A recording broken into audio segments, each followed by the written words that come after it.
Hey folks, Bubba Rutherford, Rutherford Land and Cattle. I had a question come up and somebody asked me the other day, what's best to do, spray your weeds or cut your weeds?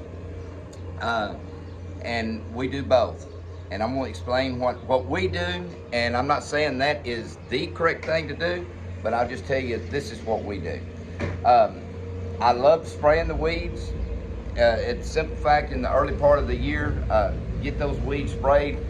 But at the same time, I'm still spraying right now. I've got one more, I think I got one more tank of spray to put out, and then I'll be unhooking my spray rig and having it ready for in case armyworms come.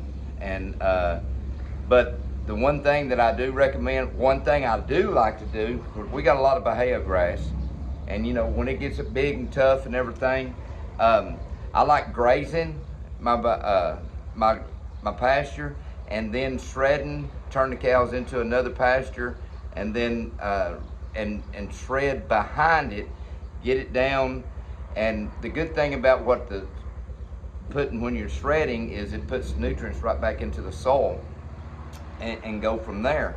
That's my opinion, but the one thing I do not recommend is if you've got, I don't care if you've got 10 cows or if you got 100 cows, letting those cows run over your whole place and not keeping them so that you can rotate them off of one pasture into another pasture into another pasture.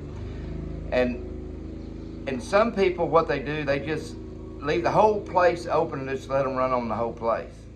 And I mean this respectfully, but that's not smart to do.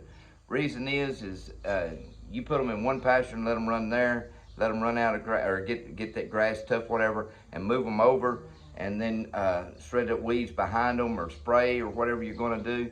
But the simple fact is, if you'll keep rotating those, and they'll do two things. Number one, they'll help do some natural fertilizing for you. But number two, you can run more cattle that way. I got a guy that does rotational grazing with electric fences, and a lot of these cattle that we sell here are used to electric fences.